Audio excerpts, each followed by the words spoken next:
মুস্তাফিজ তিনি 9 কোটি 20 লাখ টাকায় বিক্রি হয়েছেন কলকাতায়। তবে তিনি আসলে পুরো মৌসুমের জন্য সুযোগ পাবেন কিনা খেলার কলকাতা নাইট রাইডার্সে, এটা একটা প্রশ্ন উঠছে।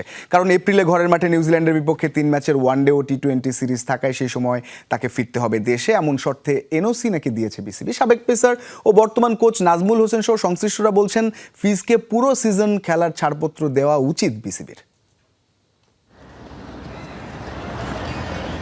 আইপিএলের পরবর্তী আসর শুরু হবে আগামী বছরের 26 মার্চ, শেষ হবে 31 মে। কিন্তু এপ্রিল মাসে বাংলাদেশ সফরে 3 ম্যাচের ওয়ানডে ও টি20 সিরিজ খেলতে আসবে নিউজিল্যান্ড।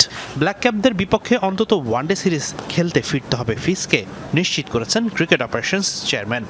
মাঝখানে আমাদের একটা ইম্পর্টেন্ট সিরিজ আছে, সেখানে হয়তো ওকে আমরা 8-10 দিনের জন্য ছাড়বো না। নিউজিল্যান্ডের সময় আমরা ওকে ওডিআই সিরিজের সময় রাখবো। ফ্র্যাঞ্চাইজি লিগের চেয়ে জাতীয় দল বড়, এই বিষয়ে কোনো সন্দেহ নেই। কিন্তু মুস্তাফিজের মতো পরীক্ষিত এক বোলারকে কি এক সিরিজের জন্য ছাড়া যেত না? এমনটা যদি নাই হয়, তাহলে রিপন মণ্ডল, আব্দুল গাফফার সাকলাইন থেকে শুরু করে ব্যাকআপ পেসাররা কিভাবে সুযোগ পাবেন টাইগার স্কোয়াডে?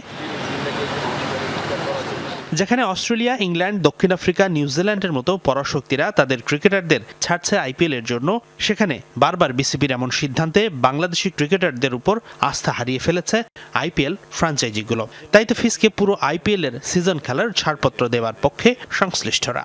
আইপিএল এমন একটা ইভেন্ট, এটা আমি মনে করি যে নিয়ার অ্যাবাউট আপনার একদম ইন্টারন্যাশনাল ফ্লেভারই আপনি বলতে পারেন। তো এই জায়গায় আমি মনে করি যে একটা আইপিএল খেললে কিন্তু অনেক এক্সপিরিয়েন্স, অনেক ক্ষেত্রে যদি আপনার আইপিএলের সিজনটা যদি ভালো যায়, আপনি দেখবেন যে ইন্টারন্যাশনাল ক্রিকেটটা আপনার জন্য অনেকটা ইজি হয়ে যায়। বাট আমি চিন্তা করি যদি আইসিএস সিরিজ যদি বড় ইভেন্ট না থাকে, যদি মনে করেন অথবা আমাদের হোম সিরিজ থাকতে পারে বা উইটিং থাকতে পারে, তো সেই ক্ষেত্রে আমি মনে করি যে আসলে আইপিএল খেলাটা ইম্পর্টেন্ট মুস্তাফিজের জন্য।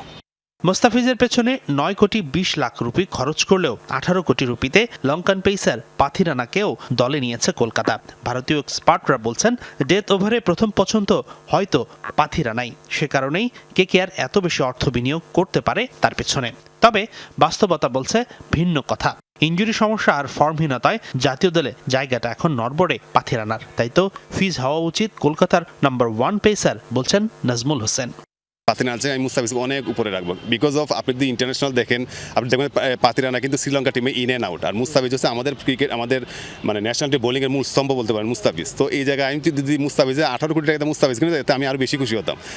সাম্প্রতিক সময়ে মুস্তাফিজের সাথে কাজ করেছেন বিসিবির এই পেস বোলিং কোচ। ফিজ কেন সবার চেয়ে আলাদা সেটাও জানিয়েছেন নাজমুল। ও এখনও যে হাঙ্গার এবং উইকেট পাওয়ার জন্য, যেমন একদিন আমার সাথে ওর সাথে কথা হইতেছিল, ও বলতেছে যে ভাইয়া আমি যদি মানে 4 ওভারে যদি আমার 20 বা 25-এর বেশি রান হয়ে যায়, আমি অনেক মানে হেজিটেশনে পড়ে যাই। এবং ওর যে মানে খেলার প্রতি যে ডেডিকেশন বা বোলিংয়ের প্রতি যে ডেডিকেশন, আমি মানে অনেকে ছোটো করবো না, বাট এটা আমার কাছে মনে হয় যে ওয়ান অফ দ্য বেস্ট বাংলাদেশের। হাসিনুর রহমান, যমুনা স্পোর্টস, ঢাকা।